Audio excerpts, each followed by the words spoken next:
अगर एक बिफोर और आफ्टर होता है ना, बिफोर आफ्टर किया जाए, जैसे मुख्तलिफ चीज़ों में बिफोर आफ्टर किया जाता है, पहले और बाद, बिफोर आफ्टर किया जाए ना बहुत से सियासतदानों की के वादे और उनकी एक्चुअल परफॉर्मेंस का, तो वो एक बड़ी full fledged Hollywood blockbuster film बन सकती है कि उन्होंने क्या वादे किए जब वो इलेक्शंस के लिए, वोटों के लिए, वोट्स के लिए लोगों के पास जा रहे थे, कैंपेन कर रहे थे, और उसके बाद जब वो एक दफ़ा ऑफिस में आ गए, वो मिनिस्टर साहबान, वो सियासतदान, तो फिर उसके बाद उनकी एक्चुअल परफॉर्मेंस क्या थी।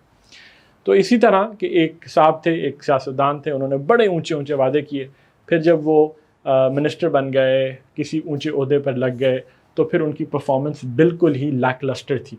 आज का वर्ड है लैकलस्टर। लैकलस्टर एडजेक्टिव है। लैकलस्टर का मतलब होता है, आपको लफ्ज़ की बनावट से समझ आ रहा होगा, लस्टर कहते हैं शाइन को।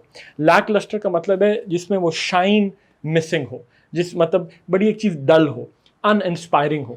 तो अगर आप कहते हैं ना उस समबडीज परफॉर्मेंस वाज लैकलस्टर, या उसकी लैकलस्टर परफॉर्मेंस, तो उसका मतलब होता है बड़ी डल, बड़ी अनइंस्पायरिंग, जिसमें वो शाइन मिसिंग हो ना, जिसमें कोई ख़ास बात ना हो।